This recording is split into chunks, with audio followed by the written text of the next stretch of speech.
Hello. അപ്പോൾ ഇത് രാവിലെ എണീറ്റപ്പോൾ തന്നെ ഭയങ്കര മഴയുണ്ട് കേട്ടോ. അപ്പോൾ ഞാൻ വിചാരിച്ചു ഓണമൊക്കെ വെള്ളത്തിലായി ഉണ്ടാവുമെന്ന്. പിന്നെ ഞാൻ വേഗം അടുക്കളയിലേക്ക് വന്നു. നമ്മൾ ഇന്നലെ കുറച്ച് കഷ്ണങ്ങളൊക്കെ അരിഞ്ഞ് വെച്ചിട്ടുണ്ടായിരുന്നു കേട്ടോ രാത്രി. പിന്നെ ഇത് രാവിലത്തേക്ക് ദോശയ്ക്ക് നമ്മൾ അരച്ച് വെച്ചിട്ടുണ്ട്. വേഗം അരി എടുപ്പത്തിട്ടു. പിന്നെ സാമ്പാറാണ് നമ്മൾ ഉണ്ടാക്കുന്നത്. അപ്പോൾ അത് വറുത്തരച്ച് വെക്കാമെന്ന് വിചാരിച്ചു. എല്ലാം എന്ന് തന്നെ ഉണ്ടാക്കുന്നത്. പിന്നെ ഇത് നമ്മുടെ അടുക്കളയുടെ കോലമൊക്കെ കണ്ടു. ആകപ്പാടെ കോലം കിട്ടും. വേഗം അടുപ്പിൽ ഓരോന്നൊക്കെ കയറ്റി വേഗം ഉണ്ടാക്കി. അപ്പോൾ ഇതിൻ്റെ ഇടയ്ക്ക് ഒരു ഗ്യാപ്പ് കിട്ടിയപ്പോൾ ഞാൻ വേഗം പൂക്കളിടാൻ വേണ്ടി വന്നു. ഇതിൻ്റെ ഇടയ്ക്ക് അവൻ വാശി പിടിച്ചിട്ട് അമ്മാവനെ ഉറക്കിയിട്ടാ.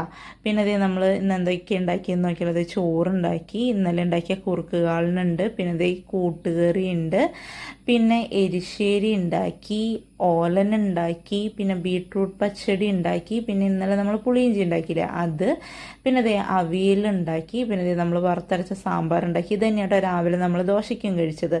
പിന്നെ ഇതേ മസാലക്കറി ഉണ്ടാക്കി. പിന്നെ ഇതേ നമ്മൾ പായസം അടുപ്പത്ത് വെച്ചേക്കുകയാണ്. വേറെ 1-2 കറികളും കൂടി ആവാനുണ്ട്. അപ്പോൾ ഞാൻ അടുക്കളയിൽ നിന്നിട്ടാണ് കൂട്ടസൊക്കെ ഇട്ടത്. പിന്നെ നമ്മൾ പപ്പടമൊക്കെ കാച്ചി. അപ്പോഴേക്കും ചേച്ചിയൊക്കെ വന്നിട്ടുണ്ടായിരുന്നു. അപ്പോൾ ചേച്ചിയും ചേട്ടനും പിള്ളേരൊക്കെ വന്നു. അപ്പോഴേക്കും നമ്മുടെ ക്യാബേജ് തോരനുമായി. പിന്നെ ഞാൻ വേഗം ചേച്ചീനെ പായസം ഏൽപ്പിച്ചിട്ട് ഞങ്ങളിതേ കുളിക്കാൻ പോയി. ഇതാണ് ഇന്ന് നമ്മുടെ കോസ്റ്റ്യൂമും കാര്യങ്ങളൊക്കെ. അപ്പോൾ എല്ലാവരും കുളിച്ച് റെഡിയായി. ചെറിയൊരു ഫോട്ടോ സെഷൻ, ഓണമൊക്കെ അല്ലേ, അപ്പോൾ നല്ല അടിപൊളി ഡ്രസ്സൊക്കെ ഇട്ടതല്ലേന്ന് ഓർത്ത് ചെറിയൊരു ഫോട്ടോ സെഷന് വേണ്ടിയിട്ടൊക്കെ ഇറങ്ങി. അധികം സമയമൊന്നും എടുത്തില്ല, പെട്ടെന്ന് അവസാനിപ്പിച്ചു വന്നു. കാരണം എല്ലാവർക്കും വിശന്നു തുടങ്ങി. പിന്നെ എല്ലാം നമ്മൾ ചെറിയ പാത്രങ്ങളിലേക്കൊക്കെ മാറ്റി എല്ലാവരും കൂടിയിട്ട് ഡൈനിങ് ടേബിളിൽ പോയിരുന്നു ഫുഡ് കഴിച്ചു.